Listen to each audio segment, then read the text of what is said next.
Seigneur, nous croyons que nous avons attendu et que le temps est arrivé, Seigneur, pour que toi tu fasses descendre ta gloire. Descendre ta gloire sur ce culte. Parce que ce qui couronne un culte, c'est lorsque toi tu parles, Seigneur. Nous sommes venus, Seigneur, nous avons parfumé ton trône par notre louange, par notre adoration. Mais nous avons attendu que ce temps arrive et nous bénissons ton nom parce que le temps est arrivé. Le temps de ta gloire, le temps de la révélation, de la parole qui nous vient tout droit, tout fraîchement du ciel. Seigneur, nous voulons non seulement te dire notre gratitude, mais nous te disons, comme l'avait dit autrefois, lors de l'appel, lorsque tu as parlé au prophète Samuel, parle Seigneur, nous écoutons. Parle Seigneur, et nous avons envie de recevoir la parole. Nous voulons Seigneur pratiquer cette parole par la puissance qui nous vient de ton esprit. Seigneur, c'est cette parole qui nous montre la direction à suivre. Oui Jésus, c'est un jour prophétique, parce que c'est le tout premier dimanche, parmi tous les cas de ces mois. Le dimanche qui nous prépare à la grande célébration, celle de la résurrection, de la Pâque, bientôt Pâque, la fête, la grande fête, Seigneur, du salut, de la victoire de la vie sur la mort. Alors merci. Merci parce qu'aujourd'hui c'est le prémice du grand temps. Alors nous sommes dans la joie Jésus. Nous savons que ton esprit est à l'œuvre. Nous savons que nos vies, tout esprit, tout en ces lieux est soumis à l'obéissance totale du Christ, ton Fils bien. Que lui seul règne, que lui seul soit vu, que tous nos regards soient tournés vers lui, parce que c'est de lui qui nous vient notre secours. Seigneur, il n'y a pas de place ici, ni à la fatigue, ni au souci, ni aux tracasseries, ni à la distraction, ni à la paresse, ni au sommeil. Que tous genoux fléchissent dans les cieux, sous la terre et sous la terre, et que toute langue confesse que Jésus est le Seigneur. C'est que nous voulons témoigner en proclamant que Jésus est Seigneur, en poussant les cris de joie.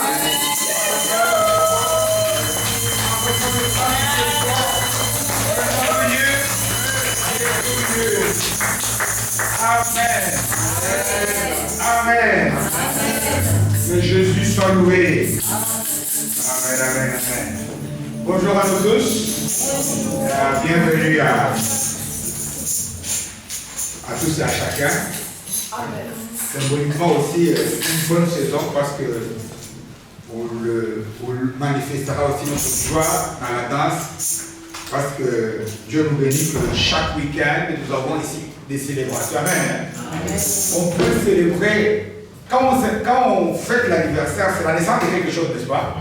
Savez-vous aussi qu'il y a un an, quelque chose est né, quelque chose de grandiose est né dans cette église, dans une famille, quelque part, dont le mari est tout souriant, et nous allons le célébrer, acclamer notre Seigneur à la fin.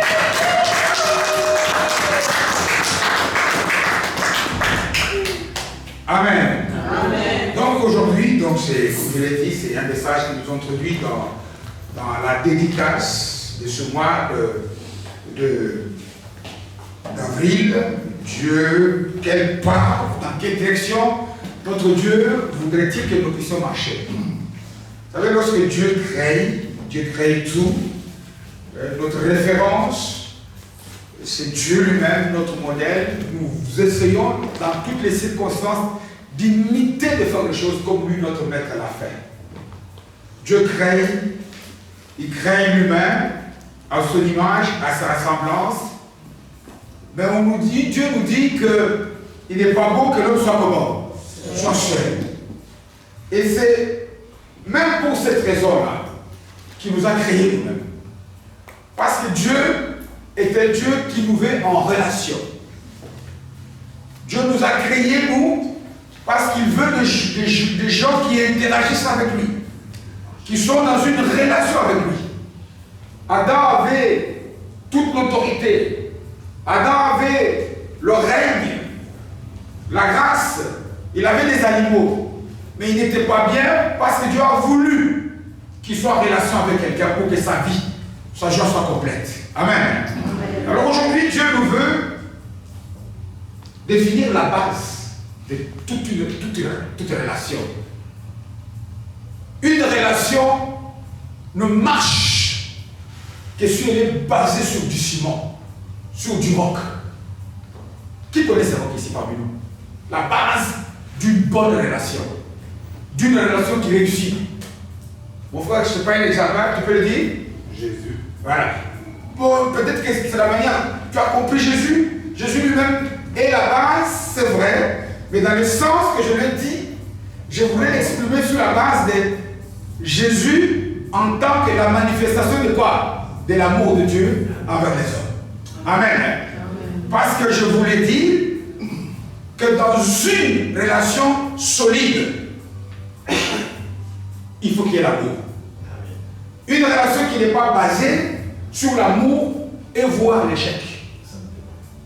Voilà pourquoi Dieu lui-même, comme le bien-aimé de le dire, pour nous manifester à nous les humains cet amour, il a envoyé Jésus, qui est la manifestation de ce grand amour de Dieu envers les hommes.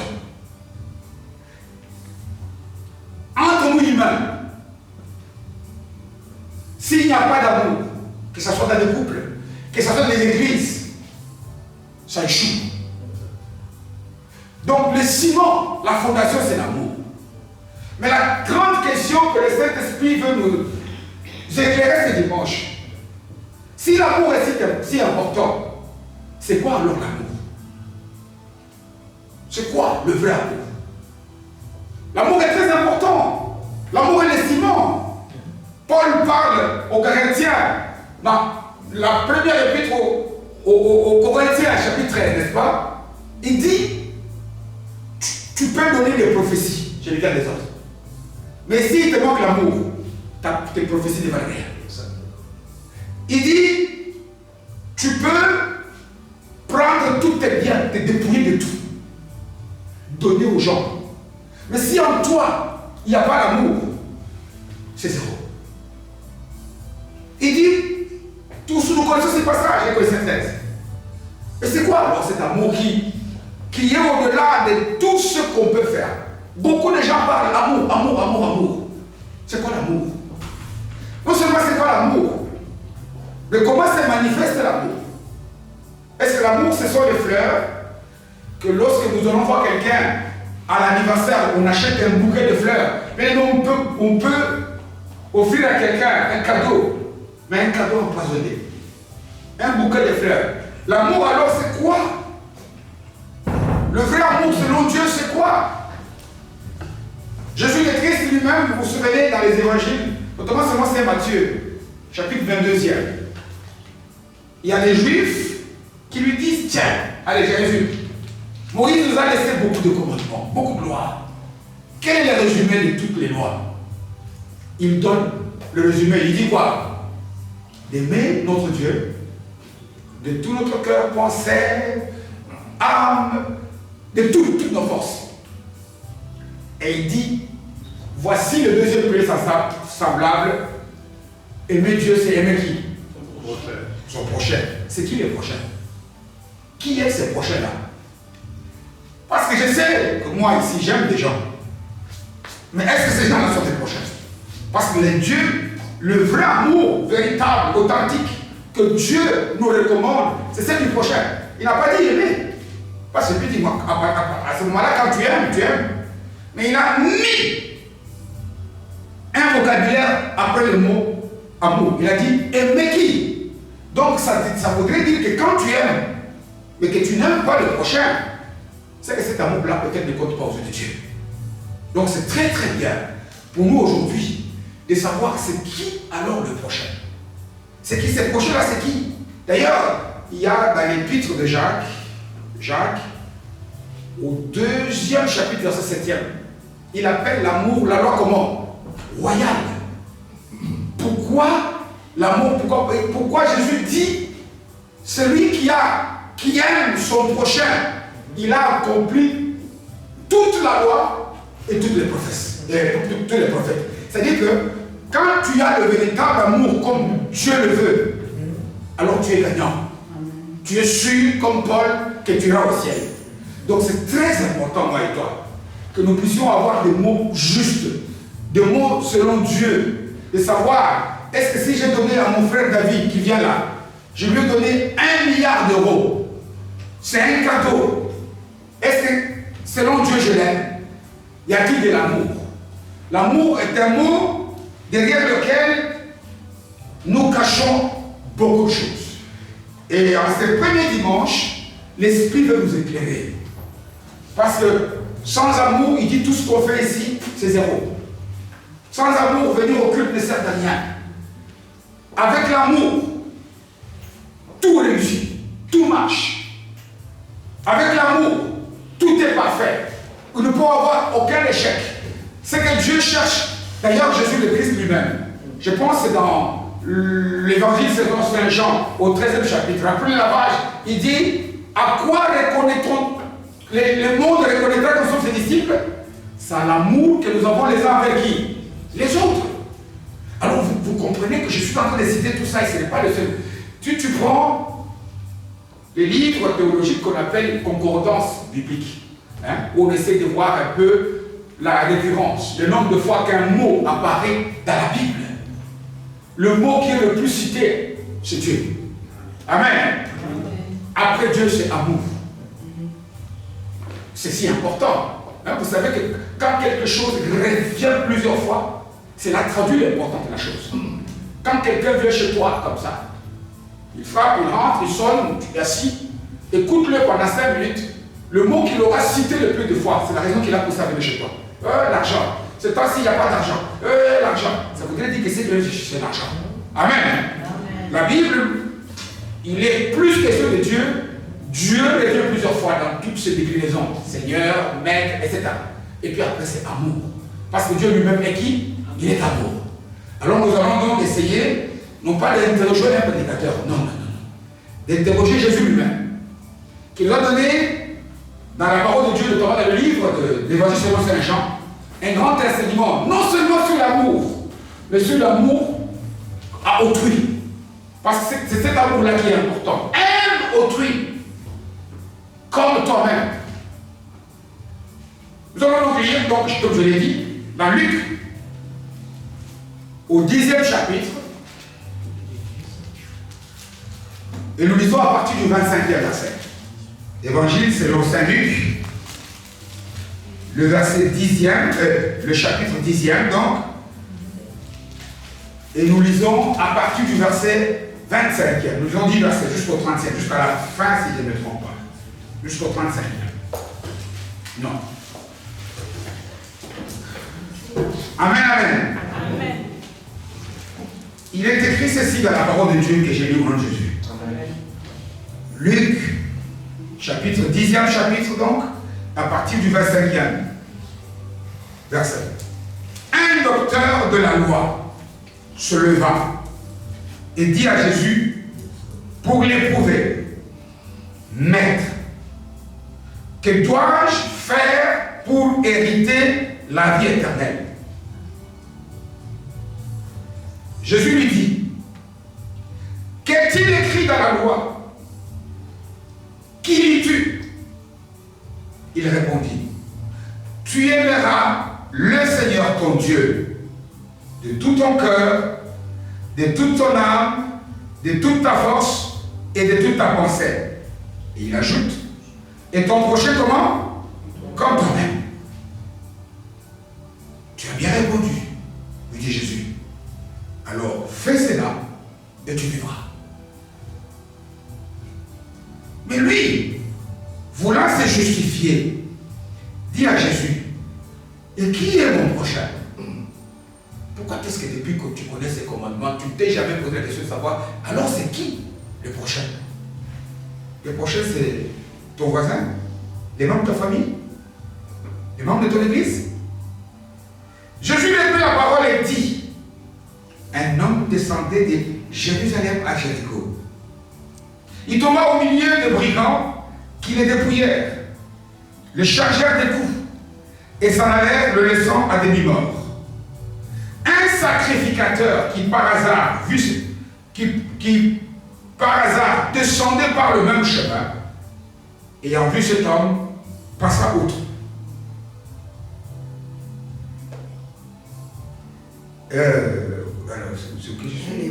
passe à l'autre. Un lévite qui arriva aussi dans ce lieu, l'ayant vu, fit quoi? Passe à l'autre. Mais un samaritain, vous savez quand on dit mais, ou en français, quand on met mais, ça voudrait dire qu'on traduit le contraire de ce qui vient de se passer. Mais un samaritain qui voyageait, étant venu là, fut ému de compassion lorsqu'il le vit.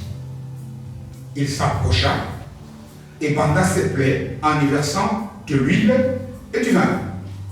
Puis il les mit sur sa monture, c'est-à-dire sur son cheval ou son âne, je ne sais pas. Le conduisit à une hôtellerie, dans certaines versions on a mis auberge, et prit soin de lui. Le lendemain, il tira 2 deniers,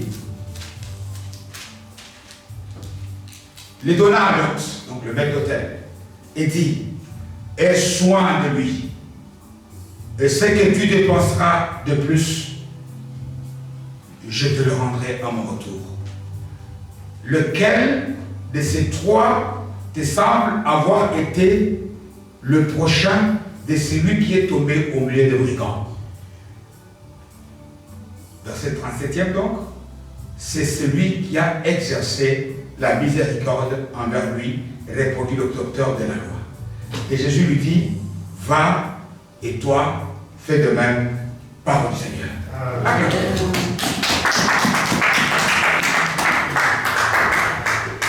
Amen, amen. Amen. Bien aimé, savoir, avoir le langage de Dieu, la pensée de Dieu, n'a jamais été simple pour un humain. J'aime et je recite très souvent cette parole prononcée par le prophète Ésaïe, qui dit la manière dont Dieu pense, dont il réfléchit, les méthodes de Dieu n'ont rien à voir avec ce que les hommes pensent. Parce que ici, Jésus nous donne à chacun d'entre nous ici quelque chose. Si j'avais commencé par nous dire ici, c'est quoi l'amour? Nous tous ici, on prendra 2 feuilles, on peut écrire des tas de choses. Je n'ai pas dit fausse. Mais la question, est-ce que cela correspond au résumé du message que Jésus lui-même donne à cet homme dans ce passage qu'on vient de lire? Amen. Amen. C'est quoi l'amour? C'est quoi aimer? Et vous savez que j'aime bien choisir ces passages, moi, quand il est question de parler, d'expliquer, d'exhorter le peuple de Dieu sur l'amour, parce que pour moi, c'est un texte parfait. D'ailleurs, ça fait partie des textes les plus célèbres de la Bible. Amen. Le texte, pour ceux qui ont des Bibles, avec des paragraphes, avec des titres, on l'intitule comment? Le bon Samaritain. Comme habitant de la Samarie. Jésus nous éclaire, alors c'est qui? Le prochain, il nous éclaire, c'est quoi? Le vrai amour. Et le bon Samaritain, cette parabole résume très très très bien. Et j'aimerais que chacun d'entre nous, en cette période où nous voulons que Dieu fasse des tas de grandes choses dans nos vies individuelles, comme dans notre communauté, ici, prends ceci avec rigueur et tu vas témoigner la grandeur de Dieu. Je dis que c'est un texte célèbre, pourquoi? Parce qu'il n'y a pas que dans les églises qu'on le prêche comme moi je le fais maintenant. Mais cette parabole du bon Samaritain a donné même des expressions en français.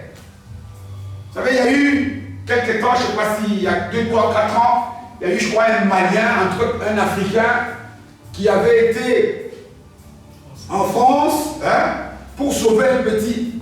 C'est ça qu'on l'a appelé les bons Samaritains. Pourquoi bon Samaritain est devenu une expression en français? D'ailleurs, au Vatican, à Rome, enfin, Vatican, situé dans la ville de Rome, il y a un prix qu'on discerne chaque année à une personne qui s'occupe très très bien des malades. On lui décerne ce qu'on appelle le prix du bon Samaritain. Et d'ailleurs, En Amérique, aux États-Unis, je veux dire, et au Canada, il y a même dans leur constitution une loi sur le bon samaritain. Même d'ailleurs partout dans le monde. Ce qu'on appelle la non-assistance à personne à qui? En danger. On nous exhorte à être des bons samaritains. C'est parce que ceci explique aux gens que l'amour, d'abord, ça ne sont pas des mots. Je t'aime, on entend ça à bout de route. Et les mêmes personnes qui font des poèmes, quelques instants après, c'est la bagarre. C'est que ceux qui disaient, ceux qui croyaient être l'amour, ça n'est pas l'amour. Parce que l'amour ne meurt jamais. L'amour ne finit jamais. Il ne peut jamais être détruit. Le vrai. Regardez un peu ce que le monde est devenu. Mais Dieu est amour. Mais Dieu ne se sépare jamais de nous. Amen. Amen. Voilà, si nous voulons bâtir une maison sur des bases solides, ne cherchons pas à bâtir sur le matériel. J'attire la personne parce que je suis bien maquillé ou je lui fais des cadeaux. Tout ça fait partie des bonnes choses qu'on peut faire. Mais ce n'est pas ça qui définit l'amour selon Dieu.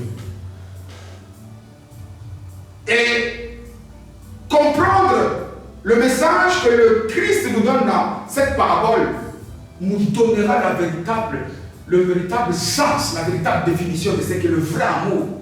Et surtout de préciser qui est le prochain. Qu'est-ce que le texte nous dit? Jésus est en mouvement. Il voyage. Quand Jésus voyageait, bien aimé, il allait en tourisme? Non. Jésus avait une mission. Et pour réussir sa mission, malgré qu'à l'époque, j'ai toujours voulu placer les choses dans le contexte, Jésus était toujours en mouvement. Il bougeait. À notre époque, nous avons tout. Des trains, des voitures. Nous avons l'Internet. Maintenant, où nous sommes ici, on peut communiquer avec les gens qui sont à des milliers de kilomètres. Mais le peuple de Dieu ne bouge pas. Jésus nous a dit lorsqu'il part, allez. C'est-à-dire qu'il nous va en mouvement. Si même on lit le début de ce chapitre 10e, il envoie, n'est-ce pas, les disciples. Je vais dire là quoi par là, parce que c'est une parenthèse. Si tu veux réussir dans tout ce que tu fais, si tu as des objectifs à atteindre, bouge. Fais des choses. Travaille. Amen. Aujourd'hui, l'église est devenue comme un endroit où moi je veux m'asseoir et que Dieu fasse tout.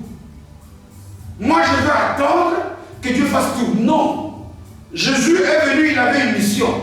Partout où vous lisez, la vie de Jésus, les 3 ans de son ministère, il était tout en mouvement. Il bougeait. Jésus voyage. Et lorsqu'il arrive quelque part dans sa mission, il croise un groupe de juifs religieux. Quand on dit religieux, ça veut dire que c'était des gens qui connaissaient toutes les Écritures. Parce qu'à ce moment-là, on ne peut pas dire, la Bible n'a pas encore été écrite. La Bible telle qu'elle complète, telle que nous l'a aujourd'hui, a été écrite, rédigée 400 ans après le départ. Ici, on parle encore de Saintes Écritures, donc l'Ancienne Alliance, donc ce qui est passé dans la loi et les prophètes. Ils connaissaient tout par cœur. Ils voient Jésus. C'était des religieux.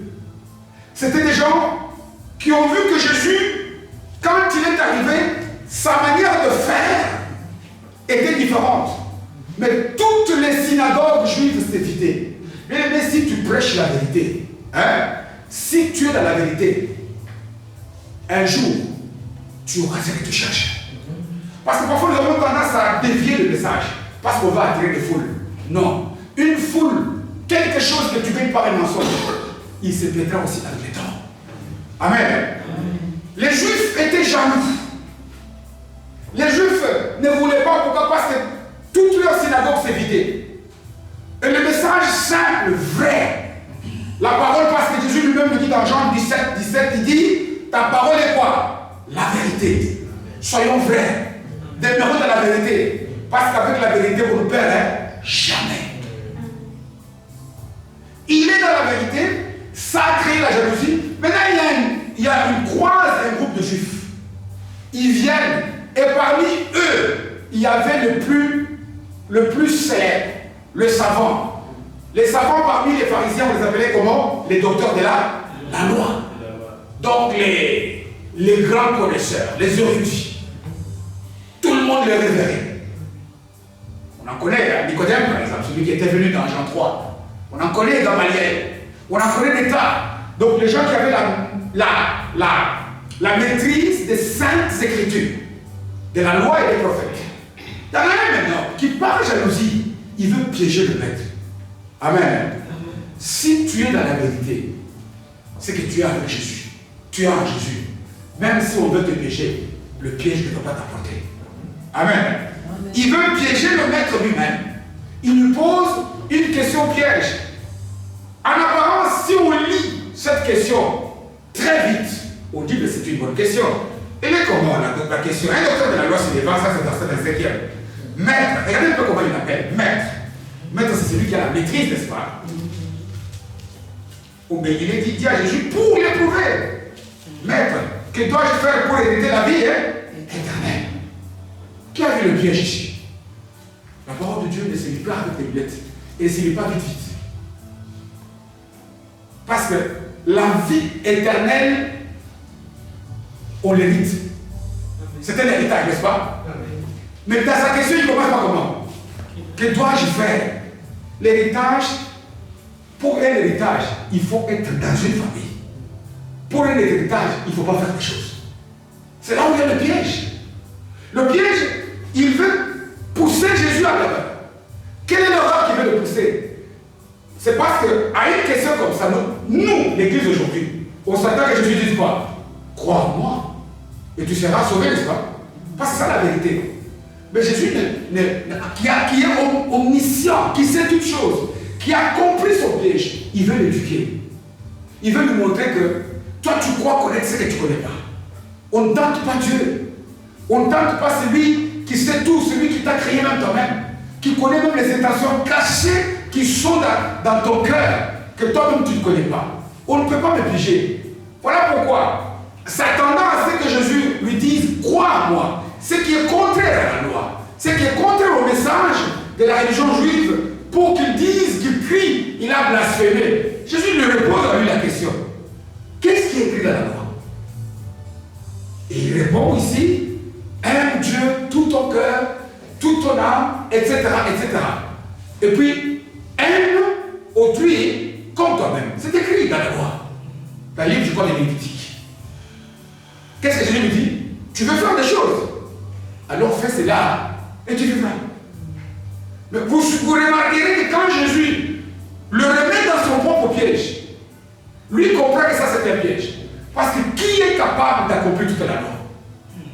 Qui est capable? Et le Messie nous était donné à, comment dirais-je, remplir toute la loi, ou alors être en règle avec toute la loi pour aller au ciel. Il n'y aurait que des anges et Jésus au ciel. Peut-être des archanges aussi. Parce que la parole de Dieu nous dit par la bouche de Paul lui-même, la loi a été faite comme un pédagogue pour nous révéler nos fautes. Personne n'est capable d'accomplir la loi. Parmi les autres, je veux dire. Le seul qui est venu et qui a su l'accomplir, c'est qui? C'est Jésus lui-même. Il est impossible. Voilà pourquoi, lui, en tant que savant, ayant compris que Jésus, que je voulais piéger, m'a piégé lui-même, il veut se justifier maintenant. Il repose maintenant à Jésus la seconde question, où il lui demande alors le prochain c'est qui? Parce que Dieu, on ne le voit pas avec les yeux. Dieu est esprit. Dieu est assis sur son trône. La manière pour nous les humains de manifester ce que nous faisons pour Dieu, c'est l'exprimer en faveur de ce que nous voyons. Voilà pourquoi j'ai toujours dit aux gens qui disent, moi, quand je vais à l'église, je ne peux plus m'occuper d'homme. Moi, je ne peux m'occuper de Jésus, il se trompe lui-même. Parce que l'amour que tu as envers Jésus ne se remarque qu'à travers ce que tu fais, à travers ce qui sont à côté de toi. Amen. Parce qu'il dit, si toi tu es méchant envers ceux qui sont tes semblables, envers les voisins qui sont à côté de toi, mais moi que tu ne vois pas avec tes yeux physiques, comment vas-tu m'aimer? Il voit cela. Il voit très bien, il comprend le piège. Il voit que il repose alors la question à Jésus pour lui demander, parce que c'est ça la clé.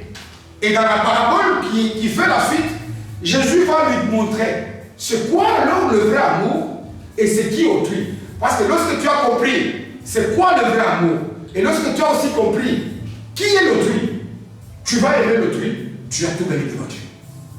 Et pour lui définir ces choses, Jésus prend cette histoire du bon samaritain. Où il dit, il raconte, nous l'avons lu, il y a un homme qui n'est pas précisé. Est-ce un jeune? Est-ce un vieux? Ça voudrait dire quiconque. Quand on parle en termes d'un homme, quand on parle, c'est comme quand on dit on, ça voudrait dire que n'importe qui est concerné par cette histoire. Quand on dit on, un article est défini, ça voudrait dire que ça concerne nous tous. Un homme quitte Jérusalem. Il se dirige vers, il descend. Et c'est bien utilisé. Le Saint-Esprit est précis. On n'a pas dit il monte. On n'a même pas dit qu'il marche. Le verbe utilisé, c'est que la personne fait quoi? Il descend. Hein? C'est clair, n'est-ce pas? Enfin, verset 30. Jésus répond la parole et dit, un homme descendait de Jérusalem vers Jéricho. Il est sur la descente. Il quitte le haut, il va vers le haut, vers le bas. Cette personne, quand elle quitte, elle se dirige vers Jéricho. Tout d'un coup, à Miscat, il y a des brigands, des bandits, qui croisent son chemin, qui les frappent, qui les dépouillent de toutes choses, qui prennent tout ce qu'il avait de valeur et qui les laissent pour mort.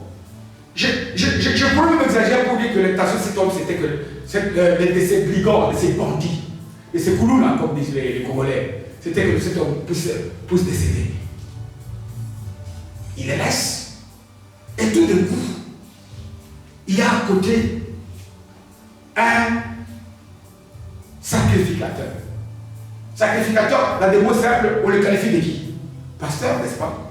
Il court, il va peut-être à l'église, avec sa grande Bible, avec des tablettes. Il court, il voit cet homme. Et Jésus dit, il fait quoi? Il passe à outre. C'est-à-dire passer outre, ça veut dire qu'il a même traversé le chemin. Et puis, comme par hasard, c'est le Lévite. Les Lévites à l'époque, c'est tout ce qui était à l'organisation des cultes. Les modérateurs, les chants, les protocoles, l'accueil, tous ceux qui sont zélés au culte. Il fait aussi quoi? Il passe à outre. Et puis Jésus dit qu'il y a un Samaritain. Un Samaritain qui lui aussi est passé par là. Est-ce qu'il y a ici parmi nous des gens qui connaissent un tout petit peu un bout de phrase entre la relation qui existait entre les Juifs et les Samaritains? Savez-vous pourquoi dans Jean 4, on insiste la femme samaritaine? La Bible aurait pu dire Madame Joséphine. Pourquoi on a insisté, on n'a pas donné son nom? C'est parce qu'on savait l'inimitié qui existait entre un juif et un samaritain. C'était deux peuples qui ne connaissent pas l'histoire de fils de tonnerre. Hein? Ils s'appelaient comment? Jacques et Jean. Les fils qui, un jour, Jésus leur avait dit d'aller, et puis ils sont arrivés là-bas qui dit, Maître, laisse que nous puissions prier pour qu'on envoie le feu. Hein? On se souvient de cette histoire, dans Jean 11, si je ne me trompe pas. Hein? C'est le fils du tonnerre. Ça cause, parce que le peuple samaritain, pour parler court, était un peuple considéré comme le plus impur, le plus mal aimé, le peuple maîtrisé. Ça vient de loin, ça vient depuis l'époque de Salomon. Il n'est pas question de facilité ici parce qu'on a beaucoup de choses à dire. Mais c'est le Samaritain, le mal aimé, le méprisé. C'est lui qui, on ne sait pas où il allait. Lui, il n'a pas un service à accomplir au sein des cultes. Lui, peut-être qu'il allait pour faire des affaires. Parce que Jéricho était une ville d'affaires. C'est cet homme-là, lui, qui s'arrête. Non seulement il s'arrête, il descend lui-même de sa monture. Il prend le malade, il le place sur sa monture. Il le conduit à pied, lui à pied, jusque à l'autel, il prend l'huile pour bander les plaies. Il prend quoi encore? Le vin pour soigner les blessures. Et il les confie à l'autel. Il laisse même l'argent pour ce soir. Et il dit, je pars. Je laisse un message. Traite bien cet homme. Dès mon retour, tout ce que tu auras fait pour lui, je vais te le rembourser. Amen. Vous savez, je peux m'arrêter ici. Tout le message est terminé. Pour les vrais chrétiens qui comprennent un peu, qui sont capables de comprendre le langage de Christ. Parce que Jésus ici a ramené non seulement tous les docteurs de la loi qui étaient là, mais tous les pharisiens. Il leur a expliqué ce que c'est que l'amour, il leur a expliqué son œuvre. Amen. Il leur a expliqué quelle est l'œuvre des salut, ce n'est pas ce que vous pensez. Ce n'est pas le respect de la loi. Pourquoi? Je dis parce que vous savez la Bible, tout dans la Bible n'est pas placé au hasard. Quand on utilise même un verbe, même un pronom, il n'y a pas de hasard.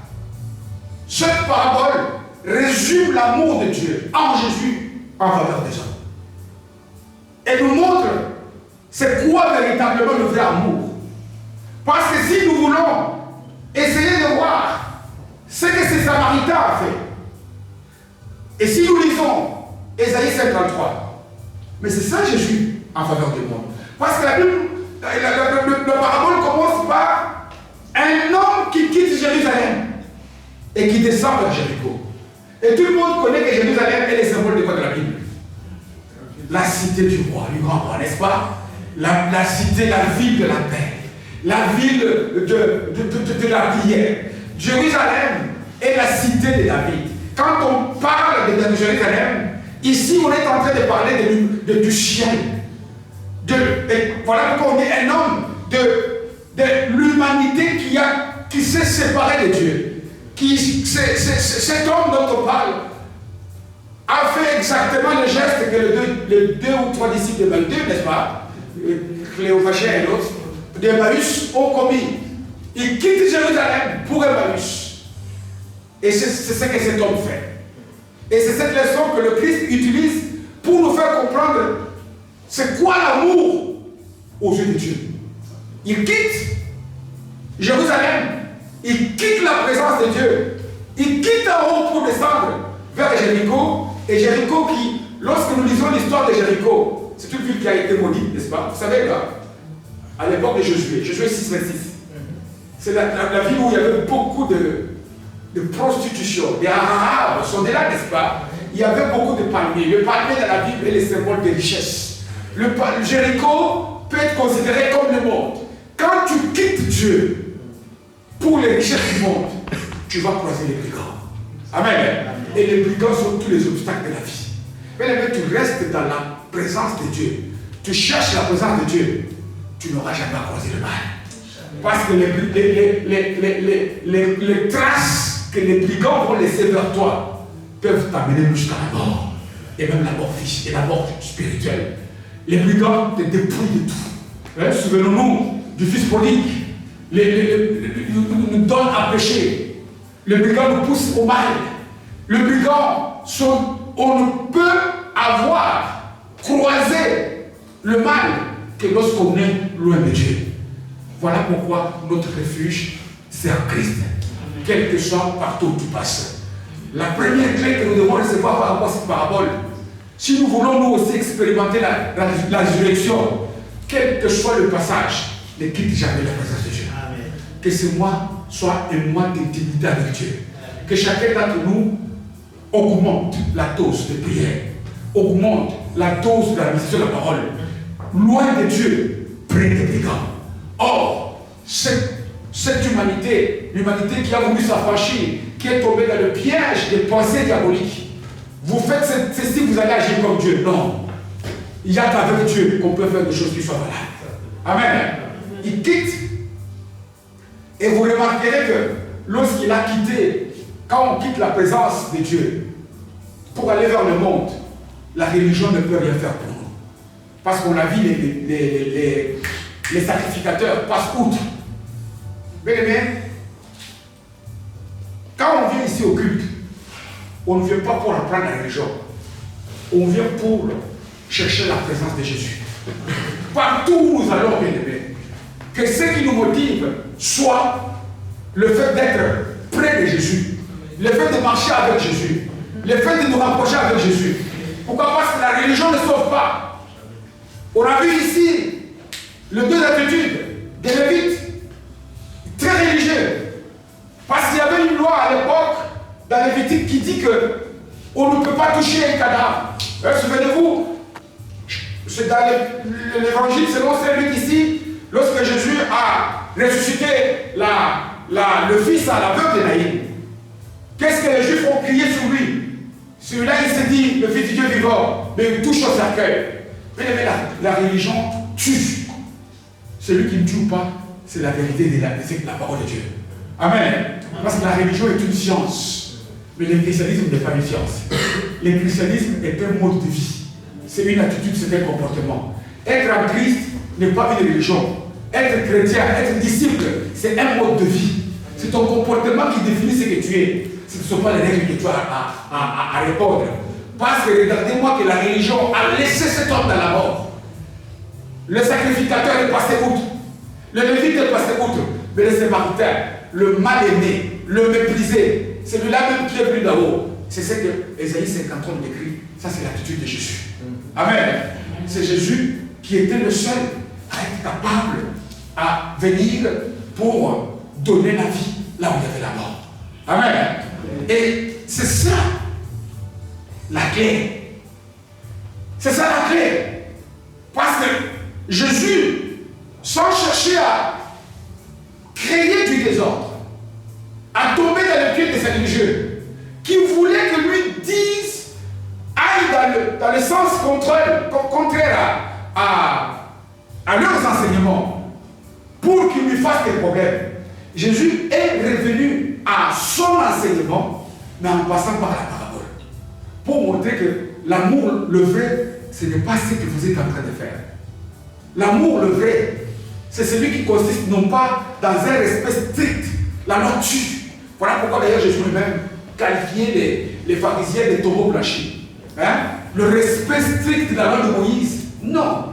Jésus a défini la loi et les prophètes en 2 versets. Amen. Tu aimes Dieu, oui, amen, mais traduis-le par l'amour envers les autres. Amen. Mais là, c'est quoi? Peut-être pour aller tout doucement vers la fin de ce message. Si nous voulons tirer une conclusion, la parabole est là. Il a posé la question, c'est qui l'autrui par rapport à l'homme? L'homme demande à Jésus, c'est qui le prochain que moi je dois aimer? N'est-ce pas? Lui répond à l'homme, qui est le prochain par rapport à l'homme qui a été blessé? Et l'autre dit quoi? Parce que l'homme qui a été blessé, c'est qui? C'est un juif. Et celui qui s'est magnifié, qui a eu le comportement du prochain, c'est qui? C'est un samaritain. Est-ce que nous comprenons ici pourquoi Jésus, lorsqu'il commence sa prédication, dans Matthieu 5, il dit, si tu ne fais du bien qu'à ceux qui t'aiment, qu'est-ce que tu fais de différent? Avons-nous ici compris, ici le sens que Jésus donne au vrai amour? Le vrai amour, c'est lui qui te pousse à agir pour le bien ou en faveur de celui que Dieu a placé à côté de toi. Même si cette personne-là est un ennemi. La plupart d'entre nous ici, Jésus nous pose la question, parce qu'on se fait du bien. C'est bien. Mais Jésus nous apprend que nous devons aller outre. Nous devons aller plus loin. Voilà même la raison pour laquelle dans ce même chapitre, il nous dit que nous sommes une ville placée sur la montagne. Nous sommes la lumière du monde. N'est-ce pas? Il dit que nous sommes le sel de la terre. Nous sommes les ambassadeurs. Il dit, aimez vos ennemis. Aimer l'ennemi, c'est lui venir en aide.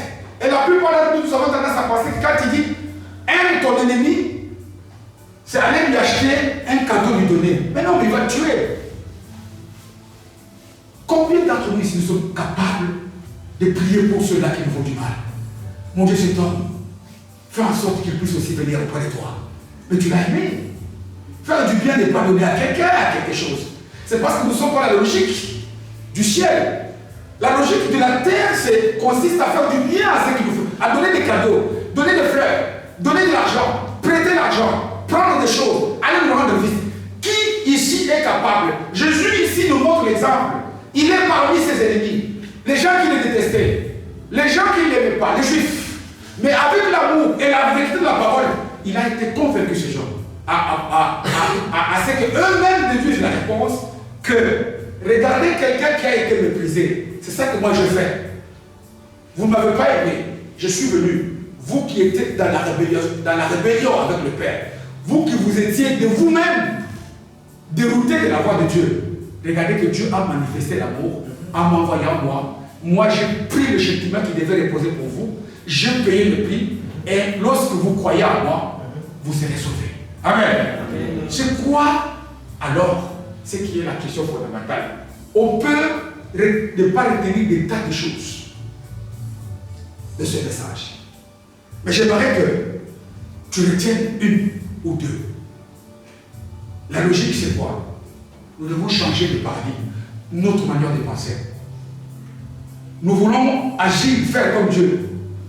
Faisons du bien à nos proches, mais faisons du bien aussi, allons au-delà, à tous ceux qui sont dans le besoin.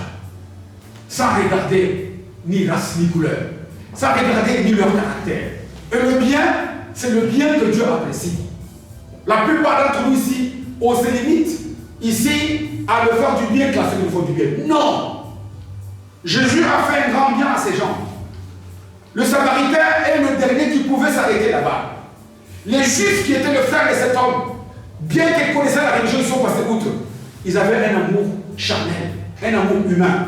Mais l'amour gratuit, l'amour de Dieu, est celui qui consiste à faire du bien à l'autre sans s'attendre à aucun retour. Le retour, c'est que le cœur de Dieu soit réjoui. Amen. Amen. Dieu nous veut dans la résurrection. Dieu veut ressusciter des choses qui sont mortes dans nos vies, dans nos familles. Dieu veut opérer des grandes choses. Celui qui a fait la promesse, c'est Dieu. Et Dieu est fidèle. Dieu ne transgresse jamais ce qu'il a dit. Sa parole nous dit qu'il est derrière sa parole pour l'accomplir. Tu veux que Dieu s'accomplisse. Aime Dieu. Et manifeste cet amour aujourd'hui en faveur de tous ceux que Dieu va placer à côté de toi et qui sont dans le besoin. Amen. Amen. Même ceux qui... Tu sais, quand quelqu'un t'a fait du mal, un mal réel, il t'a trahi. En quelque sorte, on peut l'appeler un ennemi à toi, n'est-ce pas?